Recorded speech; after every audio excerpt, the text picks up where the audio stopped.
ओम श्रीमन्महागणाधिपतये नमः।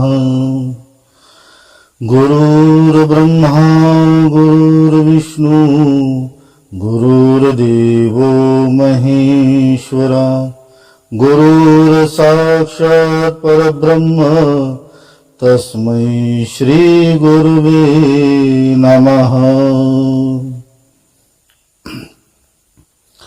बर्हापीडं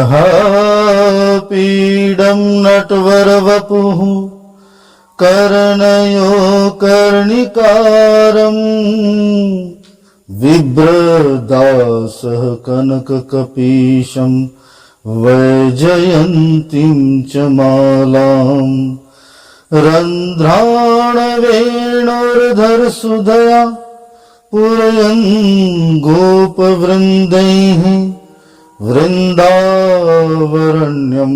स्वपदरमणं प्राविशद्गीतकीर्तिः।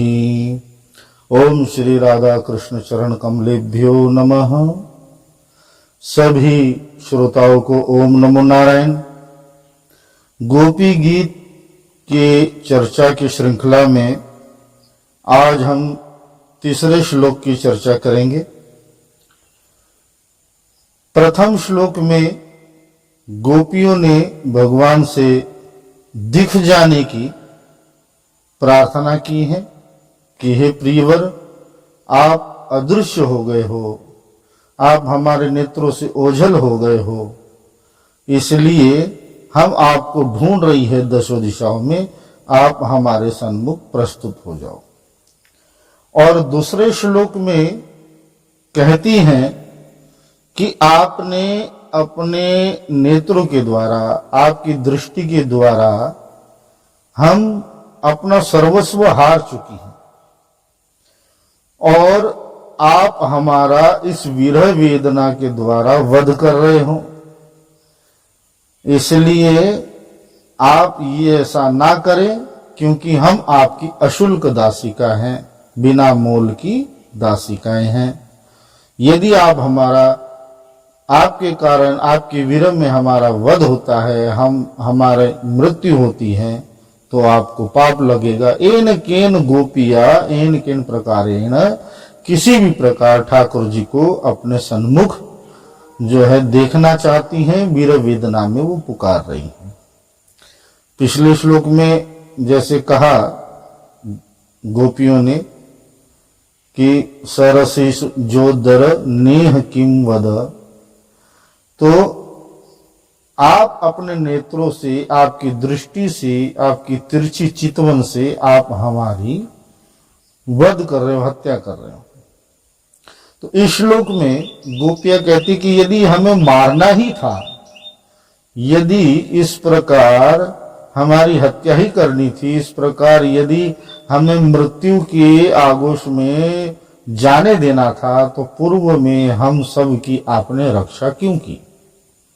तो गोपियां कहती हैं विष जलाप्यया व्याल राक्षसा वर्ष मारुता वैद्युतानला वृषमयात्मजा विश्वतो भया वृषभते वयम् रक्षितामुः।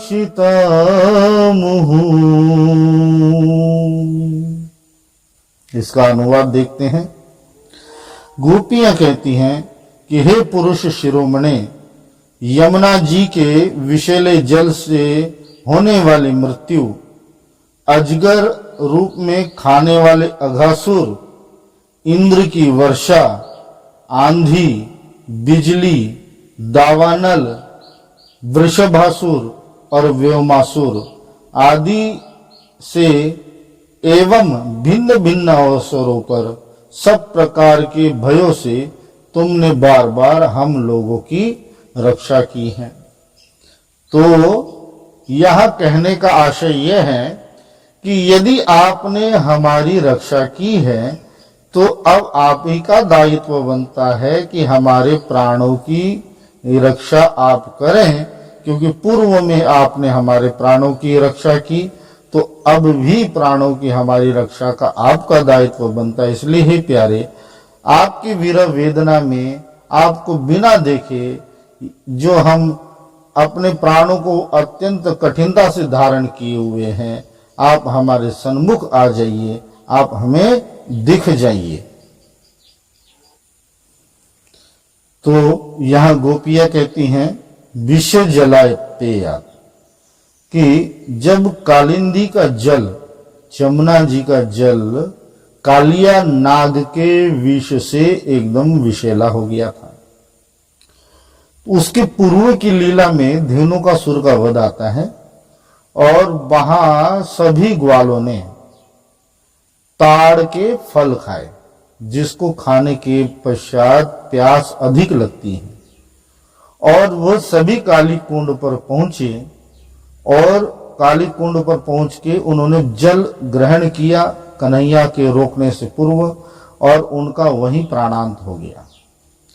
परंतु अपने मरे हुए ग्वाल बालों की रक्षा हेतु भगवान ने अपनी अमृतमयी दृष्टि से उन्हें देखा, जिस दृष्टि से गोपियों का चित्त चुरा लिया, जिस तिरछी चितवन से गोपियों का सर्वस्व हर लिया, उसी तिरछी चितवन से कन्हैया ने अपनी अमृतमयी दृष्टि से उन्हीं सब ग्वाल बालों को जीवित कर दिया और जमुना जी के विषैले जल से उन सब की प्राणों की रक्षा की।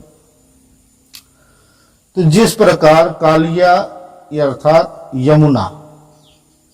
यमुना नदी का जल विषैला हो गया है, इसी प्रकार इसका भावार्थ हम ऐसे कर सकते हैं कि हमारे इस जीवन में विषय वासना रूपी विष अत्यंत घुल गया है, और ऐसी जब परिस्थिति हो, जब भक्तों के हृदय में विषय वासना का विष घुलने लग जाए और जो है मन जो है विषैला होने लगे, तब वो भगवान को पुकारे।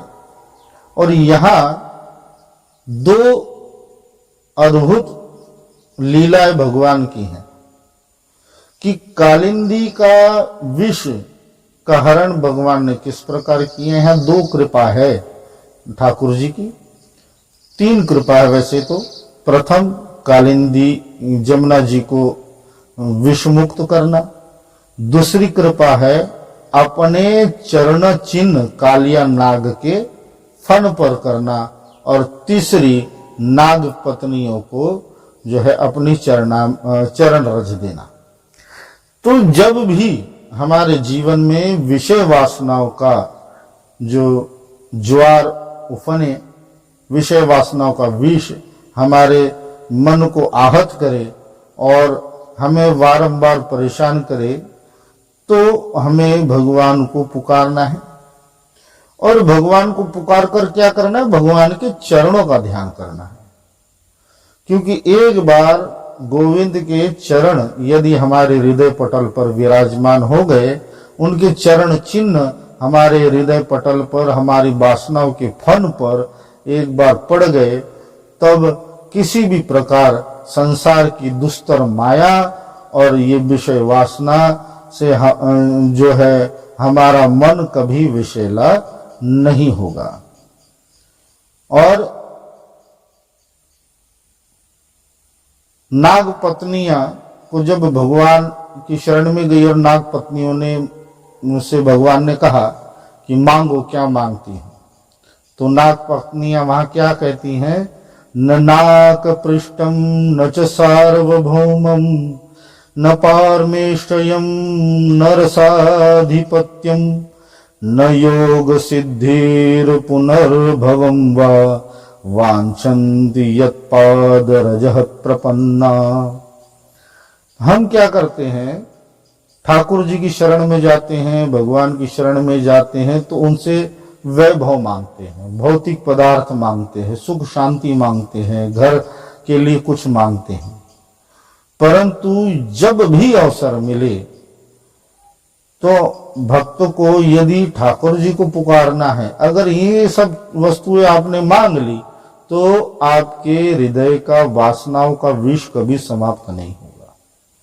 तो ठाकुर जी की शरण में क्या मांगना है, ठाकुर जी से क्या प्रार्थना करनी कि ना तो न नाक पृष्ठम, ना स्वर्ग का राज्य चाहिए, ना सार्वभौम, ना तो इहलोक का राज्य चाहिए, ना पारमेष्टम, ना हे ठाकुर जी हमें परमार्थ भी नहीं चाहिए, पाताल लोक का राज्य भी नहीं चाहिए। क्या वांछती यत पाद रजह प्रपन्ना, कि हे भगवान श्री, हे ठाकुर जी महाराज, हे प्यारे, हे गोविंद, आपके चरणों की रज ही हमें चाहिए।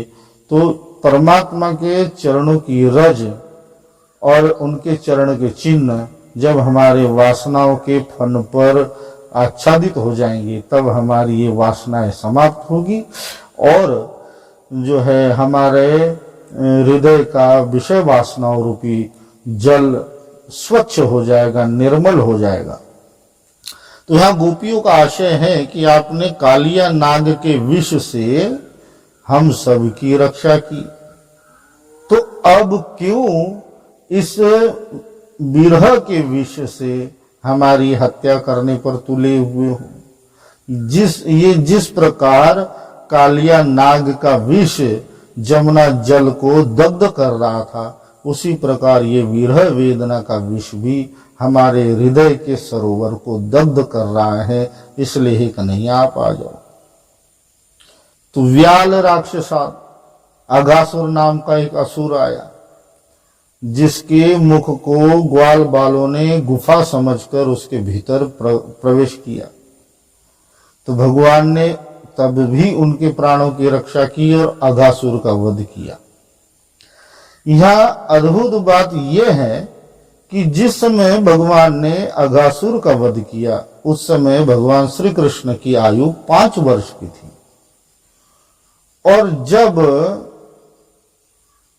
6 वर्ष के हुए तब ग्वाल वालों ने ब्रज में बताया कि कन्हैया ने एक सर्प का वध किया है। गांव वालों ने सोचा होगा कोई थोड़ा छोटा मोटा सर्प। ये जो लीला है ये ब्रजवासियों से छिपी हुई लीलाएं हैं, परंतु गोपियां जानती हैं कि अघासुर का वध हुआ है। तो यहां अघासुर, अघ यानी पाप। तो जब भक्ति रस में व्यक्ति सराबोर होता है, उनके पापों का हरण स्वतः ही हो जाता है। तो कहते हैं कि जब पाप रूपी अघासुर से आपने हमारी रक्षा की, अब ये सर्प जो है हमें जकड़ रहा है। ये किस प्रकार का सर्प जकड़ रहा है गोपियों को? विरह वेदना का सर्प। ये विरह वेदना और को जो है जैसे जैसे समय बीत रहा है वैसे वैसे ये वेदना इतनी विशाल हो रही है कि मानो कोई सर्प, कोई विशाल सर्प किसी व्यक्ति को अपने पास में जकड़ ले।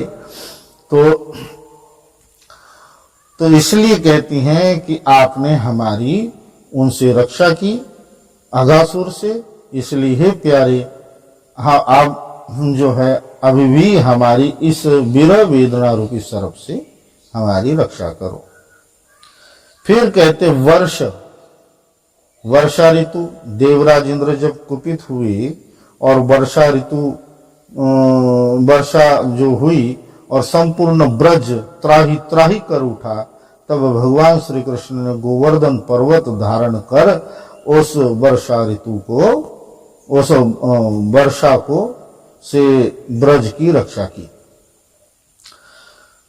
तो गोवर्धन का हम अर्थ एक तरह से ये भी करते हैं, गौ अर्थात इंद्रियां। उपनिषदों में इंद्रियों को गौ कहा गया है कि जीवन में आने वाली संकट, कठिनाइयां और मोह की वृष्टियां, व्यक्ति किसी भी दृश्य को देखता है उसे मोह हो जाता है। माया की वृष्टि, मोह की वृष्टि, कठिनाइयों की वृष्टि, संकटों की वृष्टि, इन सब वृष्टियों से हमारी रक्षा तब होती है जब हमारा ये गो रूपी गोवर्धन, यानी ये हमारी इंद्रियां, हमारा शरीर जब ठाकुर जी स्वयं धारण करते हैं। और धारण कहाँ किया? ठाकुर जी ने छोटी उंगली में। जब भगवान की अभय मुद्रा कही जाती है तो इस अभय मुद्रा में ये अंगुष्ठ परमात्मा स्वरूप माना जाता है, ये उंगली जीव रूप माना जाता है। जब भी हम किसी को इंगित करते, ये मैं, ये तू, ये वो, तो जीव। ये तमोगुण जो सबसे बड़ा हुआ है, ये रजोगुण और ये सत्वगुण। तो सत्वगुण, सत्व के आधार पर इस शरीर को धारण करना है, ठाकुर जी को समर्पित करना है। इस प्रकार अपने मन मंदिर में गोविंद को बसाना है कि हमारा यह गोवर्धन भगवान स्वयं उठाए। तो भगवान के आश्रित हो जाना है, किसी भी प्रकार ठाकुर जी के आश्रित हो जाना है। यदि हम किसी अन्य का आश्रय लेते हैं तब गोविंद हमारी ओर देखेंगे भी नहीं, केवल और केवल जो है ठाकुर जी के आश्रय होना है। तो गोपियां यहाँ कहती है कि वर्षा में आपने हमारी रक्षा की। मारुताद, तो जब वर्षा बरस रही थी, तूफान चल रहा था, आंधी चल रही थी।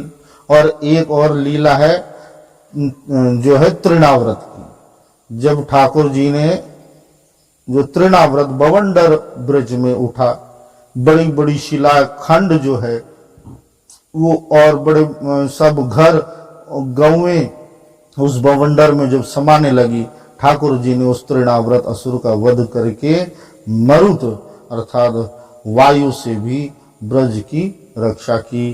तो कहती हैं गोपियां कि जिस प्रकार आपने देवराज इंद्र के वर्षा करने पर ब्रज की रक्षा की, आपने तृणाव्रत से रक्षा की, वैद्युता अनलात, वैद्युत विद्युत से जब बिजली गिर रही थी तब रक्षा की, और अनलात यानी जो है अग्नि से रक्षा की। एक समय ब्रिज में आग लगी थी तो भगवान उस सारी अग्नि को पी गए थे और इस प्रकार रक्षा की। तो गोपियां कहती हैं कि अब जो है आपकी विरह वेदना रूपी अग्नि से ये हमारे हृदय दग्ध हो रहा है गोविंद, इसलिए आप हमें हमारी रक्षा क्यों नहीं कर रहे? तो वृषमयात्मजा विश्व तो भया वृषभते वयम् रक्षिता मुहु। हे गोविंद, अरिष्टासुर नाम का एक असुर हुआ जो वृषभ के रूप में था, यानी बैल के स्वरूप में था। और वो इतना विशाल था कि अरिष्टासुर के का जो वर्णन आता है, अरिष्टासुर का वर्णन उसमें आता है कि उसका जो कुकुद्म था, पीठ के ऊपर जो ऊंचा भाग रहता कुकुद्म था, उसके ऊपर बादल आकर ठहर जाते थे, मानो वो कोई पर्वत की चोटी हो। इतना विशाल वो अरिष्टासुर नाम का असुर था। और बैल का स्वभाव होता है कि जब वो अपने मद में आता है तो अपने सिंग से भूमि खोदने लगता है। तो जब जब वो अपने सिंगों से भूमि खोदने लगता था तो कहीं के कहीं गांव के गांव ही वो उखाड़ के फेंक देता था, कहीं पर्वत उखाड़ के फेंक देता था। अपने खुरों से भी जमीन को उखाड़ता है, तो अपने खुरों से विशाल विशाल खड्डे कर देता था भूमि पर। जब भी वो अपना पग भूमि पर पटकता था तो लोगों के घर हिल जाते थे। तो ऐसा वर्णन आता है। और बैल रंभाता है, आवाज करता है। तो जब भी उसकी ध्वनि इतनी विराट थी, इतनी तीव्र थी कि उसके रंभाने मात्र से कई गौओं के का और गर्भवती गोपियों का गर्भस्राव हो जाता था। इतना भारी वो था। कहते हैं गौवंश की पूजा करनी चाहिए, गौवंश की रक्षा करनी चाहिए। ये असुर था, भले ही वृषभ उसके के रूप में था, तो ठाकुर जी ने उस वृषभ से, जिससे संपूर्ण विश्व तो भयात, केवल ब्रजमंडल ही नहीं संपूर्ण विश्व, जिससे जो है संपूर्ण विश्व जिससे भयभीत था, ऐसी वृषभ से आपने हमारी रक्षा की। तो वृषभ से आपने हमारी रक्षा की, अरिष्टासुर से आपने हमारी रक्षा की। तो इसलिए अब आप हमारी रक्षा क्यों नहीं कर रहे हो? आपने हमें मरने के लिए छोड़ दिया है, कहीं छिपकर हमारी सारी बातें सुन रहे हो और हमें विरह वेदना में प्रताड़ित कर रहे हो। फिर उसके बाद व्योमासुर का वर्णन आता है, करती है गोपिया कि व्योमासुर नाम के असुर ने भी बड़ा ही उत्पात मचाया। ये व्योमासुर बालक वेश धारण करके ग्वाल बालों की टोली में घुस गया और ग्वालों को अपहरण कर करके जो है गुफा में छिपाने लगा। इस व्योमासुर नाम के असुर से भी आपने ब्रज की रक्षा की। अपितु ये दो लीलाएं, वृषभासुर और व्योमासुर, ये दो लीलाएं अब तक घटित नहीं हुई। ये महाराज के बाद होने वाली लीलाएं हैं। परंतु फिर प्रश्न यहां आता है कि जो लीलाएं अभी घटित नहीं हुई, गोपियां उन लीलाओं के बारे में क्यों, कैसे बखान कर रही हैं? तो कहते हैं कि श्रुतियां, वेद निहित श्रुतियां और स्मृतियां भी कई गोपियां बन के आई। तो जो श्रुतियां हैं, जो स्मृतियां हैं, उन्हें तो त्रिकाल का ज्ञान है कि भगवान क्या क्या लीला करने वाले हैं, क्या लीला कर चुके हैं, भविष्य में क्या होने वाला है, उन्हें तो सब कुछ ज्ञान है। इसलिए ये दो लीला जो अभी घटित भी नहीं हुई, उनका उल्लेख यहाँ गोपियां कर रही है। फिर इसका दूसरा भी दृष्टि ये आती है कि जब ठाकुर जी का अवतार हुआ, जब जन्म हुआ और जब वह नंद भवन आए और वहां जब ज्योतिषियों ने सुना कि नंद के लाला भयो है, तो ज्योतिषी अपनी पोथियां लेकर भी आए और पोथियां लेकर आए और ठाकुर जी की जो है भविष्य बताने लगे। वहां अनेक गोपियां वहां विराजमान थी, तो वहां भविष्य वक्ताओं ने बताया कि इस प्रकार, जिस प्रकार नारायण सभी विश्व की रक्षा करते हैं, नारायण सबका पालन करते हैं, इसी प्रकार ये तुम्हारा बालक भी ब्रज की रक्षा करेगा और ब्रज का पालन करेगा। तो इस प्रकार के कोई असुर आएंगे, उनका वध करेगा। तो ये भी हम विचारणीय है। तो इसलिए जो घटना अभी घटित नहीं हुई, उन घटनाओं को भी गोपियां यहाँ उल्लेख करती हैं और गोपियां यहाँ उल्लेख करती हैं। तो यहाँ इन सब बातों को वर्णित करने का एकमात्र गोपियों का क्या उद्देश्य है कि हे गोविंद, आप विष जलापेयाद, कि जिस प्रकार जमुना जी का जल विषैला हो गया था और आपने उस विष को हरण किया था, इसी प्रकार हमारी अंतर वेदना, हमारे हृदय में जो ये विष घुल रहा है, ये जो विरह का विष है, इस विरह विष से हमारी रक्षा कीजिए। अघासुर से आपने रक्षा की, सर्प से रक्षा की, तो आपसे मिलन की ये आकांक्षा हमारी इतनी तीव्र है, ये तीव्र आकांक्षा ही हमें जकड़े हुए है और हमारा वध करने पे तुली है। तो इससे भी आप हमारी रक्षा कीजिए। आपने पूर्व में रक्षा की, तो अभी भी आपका कर्तव्य बनता है, नहीं तो पूर्व में रक्षा करना आपका व्यर्थ हो जाएगा। देवराज इंद्र जब कुपित होने पर वर्षा की, उससे आपने रक्षा की। वर्षा हुई, आंधी चली, बिजलियां गिरी, उससे रक्षा की गोवर्धन धारण करके। तो जिस प्रकार आपने गोवर्धन धारण किया, उसी प्रकार हमें भी धारण कर लें, हमारे हृदय को धारण कर ले। हे गोविंद, आप किसी भी प्रकार हमारे सन्मुख आप प्रकट हो जाइए। अरिष्टासुर जो वृषभ के रूप में आया था, उससे आपने रक्षा की। व्योमासुर से आपने रक्षा की।